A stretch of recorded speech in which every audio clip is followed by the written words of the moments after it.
حال ہی میں پیش آنے والے اس واقعے نے ساری دنیا کو ہلا کر رکھ دیا۔ جب ایک گستاخ قرآن پاک کی بے حرمتی کر رہا تھا اور لوگ تماشائی بنے کھڑے تھے، کوئی بھی آگے نہیں آ رہا تھا، تو پھر وہاں پر موجود ایک اونٹ نے اس بے حرمتی کرنے والے کا کیا حال کیا، یہ آپ خود آج کی ویڈیو میں دیکھیں گے۔ دوستو، یہ کلپ اس بات کی گواہی ہے کہ اللہ تعالیٰ گستاخوں کو اپنی بے زبان مخلوق سے بھی ان کو سزا دینے پر قدرت رکھتا ہے۔ دوستو، یہ ویڈیو آپ کا ایمان تازہ کر دے گی، اس لیے اس واقعے کے بارے میں مکمل جاننے کے لیے ہماری تاریخ گواہ ہے کہ جب بھی اللہ تعالیٰ یا اللہ تعالیٰ کے کلام یا پھر نبی کریم صلی اللہ علیہ وآلہ وسلم کے ساتھ جس نے بھی دشمنی کی، اس کا انجام دنیا میں بھی عبرت بنا دیا گیا اور آخرت میں بھی اس کی معافی نہیں ہے۔ جیسا کہ اللہ تعالیٰ سورہ توبہ کی آیت نمبر 63 میں فرماتے ہیں کہ کیا انہیں معلوم نہیں کہ جو شخص اللہ اور اس کے رسول کا مقابلہ کرے، ان سے عداوت رکھے اور توہین و تمسخر کا نشانہ بنائے تو اس کے لیے جہنم کی آگ ہے جس میں وہ ہمیشہ رہے گا، اور یہ بہت بڑی رسوائی ہے۔ اور صحیح بخاری کی دوستو ایک حدیث مبارکہ ہے جس کا مفہوم ہے، رسول پاک صلی اللہ علیہ وآلہ وسلم فرماتے ہیں کہ اللہ تعالیٰ فرماتا ہے کہ جس نے میرے کسی پیغمبر یا ولی سے دشمنی کی، اس کے ساتھ میری طرف سے اعلان جنگ ہے۔ دوستو، جیسا کہ آپ جانتے ہیں کہ سورہ فیل میں ذکر ہے کہ جب ابرہہ خانہ کعبہ پر سینکڑوں ہاتھی لے کر حملہ آور ہوا تو اللہ تعالیٰ نے ابابیلوں کو بھیج کر اس سارے لشکر کو تہس نہس کر دیا۔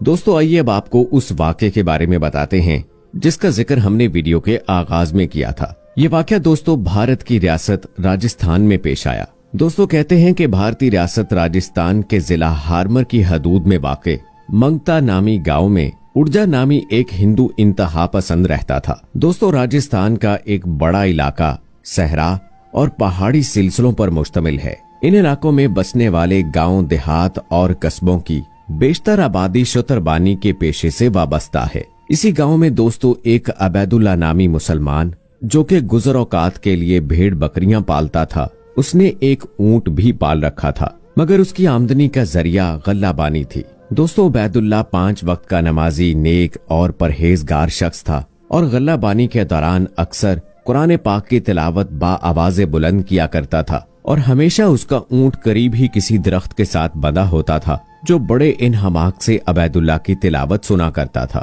دوستو، منگتا گاؤں میں اڑجا رام کا تعلق ہندو انتہا پسند تنظیم سے تھا جو کہ ویسے ہی مسلمانوں کے جانی دشمن ہوتے ہیں۔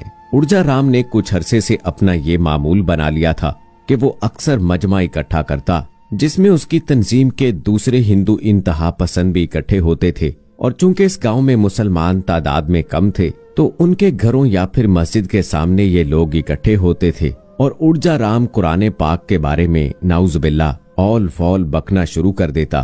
اگر کوئی مسلمان اسے روکنے کی کوشش یا غصہ کرتا تو وہ سب لوگ اس پر ٹوٹ پڑتے تھے۔ دوستو، یہ اسی رمضان جمعے کے دن کی بات ہے جب عبید اللہ اپنے جانوروں کو چرا رہا تھا اور قرآن پاک کی تلاوت میں مشغول تھا کہ انہی انتہا پسند ہندوؤں کا گروہ وہاں پر جمع ہو گیا۔ ان لوگوں نے آوازیں دے کر گاؤں کے اور لوگوں کو بھی اکٹھا کر لیا۔ عبید اللہ قریب بیٹھا یہ سارا منظر دیکھ رہا تھا۔ اڑجا رام مجمع کے درمیان کھڑا قرآن پاک کی بے حرمتی کر رہا تھا اور نعوذ باللہ اول فول بک رہا تھا۔ عبید اللہ کو للکار کر کہنے لگا کہ تم نعوذ باللہ اندیکھے خدا کی عبادت کرتے ہو اور ہمارے ساتھ رہ کر ہمارے خداؤں کو پتھر کا بول کر ان کی توہین کرتے ہو۔ آج میں تمہاری اس نعوذ باللہ جھوٹی کتاب کو جلانے والا ہوں، تو تم میں اور تمہارے خدا میں اگر ہمت ہے تو اس کو بچا لو۔ کہو اپنے اللہ سے کہ کوئی معجزہ دکھائے، اپنے سچے ہونے کا ثبوت دے، مجھے کسی طرح اس کتاب کو جلانے سے روک دے۔ دوستو، عبید اللہ ایک شریف نوجوان تھا، اس کو غصہ تو شدید آیا، مگر وہ جانتا تھا کہ یہ سب ہندو چاہتے ہی یہی ہیں۔ مگر آج بات صرف باتوں تک محدود نہیں تھی، کیونکہ وہ گستاخ کتاب جلانے کی بات کر رہا تھا۔ عبید اللہ اسی وقت اللہ کو دل میں پکارنے لگا کہ یا اللہ، تو ہی مدد فرما اور بتا دے ان کافروں کو کہ یہ کتاب اور تو سچ ہے۔ یا اللہ، میں کمزور ہوں، تو ہی ان گستاخوں کو اس گستاخی سے روک دے، تو ہر شے پر قادر ہے۔ دوستو، دوسری جانب اڑجا رام مجمع کے درمیان کھڑا قرآن پاک پر تیل چھڑک رہا تھا اور مکروہ ہنسی ہنس رہا تھا،